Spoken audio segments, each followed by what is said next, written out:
আকাশ এখন রান্নাঘরে রান্না করছে। আকাশ এখন কি করছে? রান্নাঘরে রান্না করছে। গত সপ্তাহে সে তার মায়ের জন্মদিনে কেক বানিয়েছিল। আগামী বছর সে রান্না শেখার জন্য একটি কোর্সে ভর্তি হবে। দেখো তো এখানে বাক্য আছে কয়টা? একটা, দুইটা, তিনটা, চারটা মাত্র বাক্য আছে। চারটা বাক্য, চারটা টেন্সের মাধ্যমে আমরা কি করব? সমাধান করার চেষ্টা করব। তাহলে দেখি আমরা ট্রান্সলেটিং করতে পারি কিনা। আকাশ এখন রান্নাঘরে কি করছে? রান্না করছে। এখন রান্না করছে, এখন তার মানে কি? কন্টিনিউয়াস না, এখন করছে।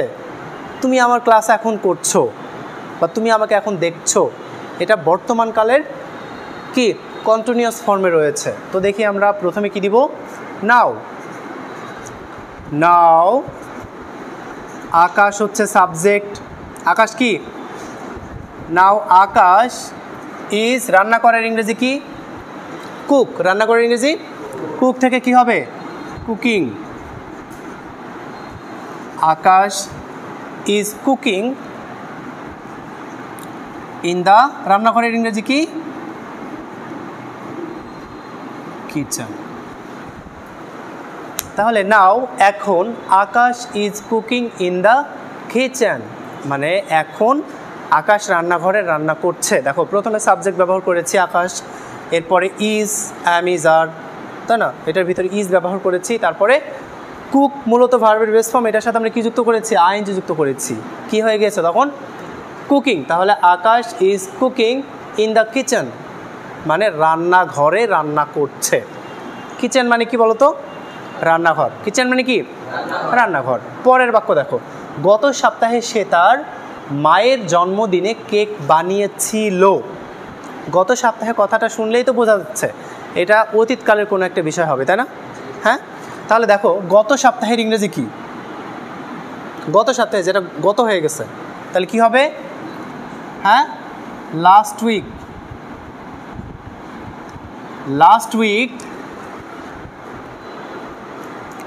Week he made a cake. দেখো পুরো বাক্যটা পড়ি। গত সপ্তাহে সে তার মায়ের জন্মদিনে কেক বানিয়েছিল। তাহলে লাস্ট উইক, গত সপ্তাহে, হি মেড আ কেক, সে একটি কেক বানিয়েছিল তার মায়ের জন্মদিনে, তাই না? ফর হিজ মাদার্স কি?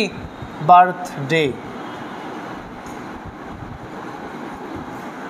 তাহলে দেখো তো লাস্ট উইক, গত সপ্তাহে, হি made a cake for his mother's birthday, মানে গত সপ্তাহে তার মায়ের জন্মদিনে সে কী করেছিল? একটি কেক বানিয়েছিল। এই যে মেড মানে তৈরি করা, মেক মানে তৈরি, আর মেড মানে হচ্ছে তৈরি করেছিল, পাস্ট ফর্মে রয়েছে, সাবজেক্ট প্লাস ভার্বের V2। ওকে, পরের বাক্য দেখো তাহলে, আগামী বছর সে রান্না শেখার জন্য একটি কোর্সে ভর্তি হবে। রান্না শেখার জন্য কিসে ভর্তি হবে? একটি কোর্সে ভর্তি হবে। আগামী বছর, তাহলে আগামী বছর ইংরেজি কী হবে বলো তো? Next year he will join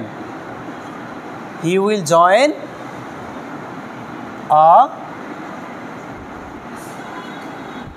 cooking course. তাহলে দেখো নেক্সট ইয়ার, আগামী বছর, he will join a cooking course, আগামী বছর সে কী করবে? একটি রান্না শেখার কোর্সে ভর্তি হবে। দেখো নেক্সট ইয়ার মানে আগামী বছর, হি এখানে সাবজেক্ট, উইল এটা হচ্ছে ফিউচার ইনডিফিনিট টেন্স, উইল, তারপর জয়েন হচ্ছে ভার্বের V1 বেস ফর্মে রেখেছি। আ কুকিং কোর্স মানে একটি রান্না শেখার কোর্সে সে কী করবে?